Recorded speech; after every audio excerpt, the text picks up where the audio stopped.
বিসমিল্লাহির রহমানির রহিম। যারা আমার সঙ্গে আছেন সবাইকে আসসালামু আলাইকুম। বাজার থেকে 5 কেজি আম এনেছি আচার করা উপলক্ষে। তবে মনে একটা ইচ্ছা ছিল যে একটু লাল লাল টাইপের আম নিব, যার ভিতরে একটু পাকা পাকা থাকবে, সেটা মাখিয়ে খাবো। কিন্তু খেয়ে দেখি যে প্রচণ্ড টক, আমটা একটু ভালো না। যা হোক, সেজন্য পুরো আমটাই আচারের জন্য রেডি করলাম। আর মাত্র 3টা আম জুস খাওয়ার জন্য রেখেছি। আর 1টা 2টা একটু লাল লাল টাইপের আম ডাল দেখাবো, সেজন্য রেখে দিলাম তুলে। আর রসুনগুলো সুন্দর করে ধুয়ে রেখেছি, ওগুলো একটু ছিলবো, কারণ এই আমের আচারে অনেকগুলো রসুন দিব। এই রসুনগুলো অনেক টক হয়, আচারের মধ্যে দিয়ে রাখলে এটা খেতে খুবই মজা লাগে। যার কারণে এই রসুনগুলো আমি আগে যে তেলের মধ্যে আমি শুকনো মরিচ দিয়েছি, পাঁচফোড়ন দিয়েছি, এটা সুন্দর করে ভেজে নিয়ে তারপরে আম দিয়ে সব মশলাই দিব, কিন্তু একটু চিনি দিব পরে, কারণ আমি সবসময় চাচ্ছি যে রসুনটা সুন্দর যেন টক হয়। কিন্তু সমস্যা হয়ে গেছে, আমগুলো একটু নরম নরম টাইপের, যেগুলো শক্ত ছিল সেগুলো ভালো, আর আমি যেগুলো বেছে বেছে নিয়েছি একটু লাল টাইপের সেগুলো একটু নরম নরম। যা হোক, কি আর করা। তো আমের আচার হোক, জলপার আচার হোক, 2টা আচারই, বড়োর আচার, সব আচারই আমার ছোটো মেয়ের খুবই পছন্দ। আর ভাত খেতে না চাইলে তার পাতে একটু আচার পড়লে আস্তে আস্তে খেতে পারে। যার কারণে ওর আব্বু যখন ছিলেন তখন সব সময় আম, জলপাই এগুলো বলতে হতো না, জোর করেই নিয়ে আসতো। আমি নিষেধ করলেও নিয়ে আসতো আচার বানানোর জন্যে। আর সেই তাগিদ দেওয়ার লোকটা এখন নেই, আর নিজেই এই জন্য নিয়ে আসলাম। আর যেহেতু বাড়ি থেকে এখন আসার মতো কেউ নেই, যার কারণে আম বাড়ি থেকে আনতে পারছি না।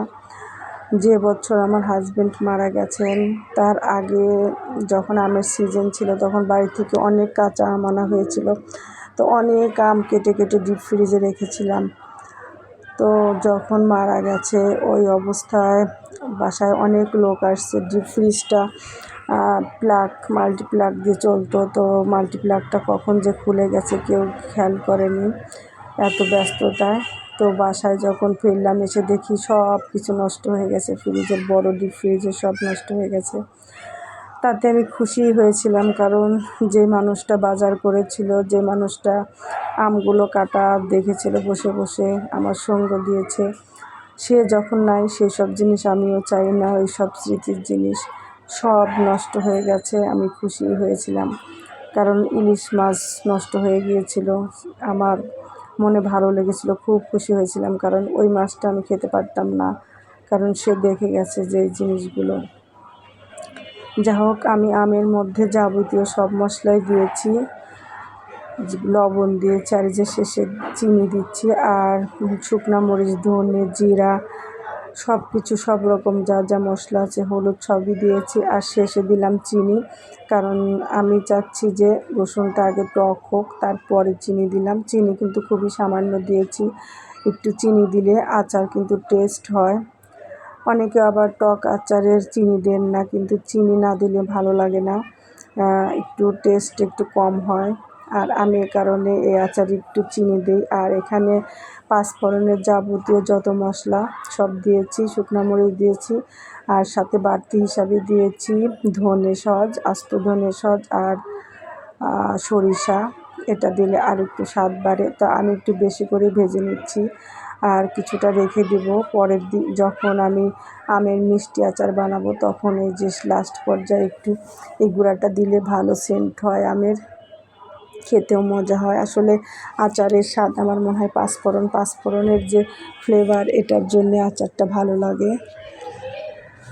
আর এই যে এটা দিলাম শেষে রাঁধুনি, কারণ রাঁধুনিটা ছোট ছোট থাকে তো পুড়ে যায়, যার কারণে আমি রাঁধুনি আর সরিষা এটা পরে দিলাম।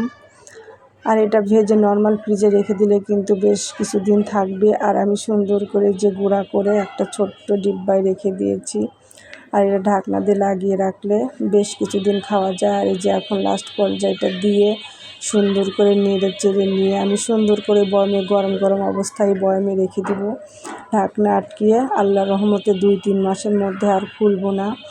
যখন 2-3 মাস পরে খুলবো, আল্লাহর রহমতে সব পারফেক্ট হয়ে যাবে ইনশাআল্লাহ। যারা আমার ইউটিউব চ্যানেলটি এখনও সাবস্ক্রাইব করেননি, প্লিজ একটু সাবস্ক্রাইব করে আমার পাশে থাকবেন। আর এই যে প্রায় 4.5 কেজি আমের আচার। সবাই ভালো থাকবেন, সে পর্যন্ত আল্লাহ হাফেজ।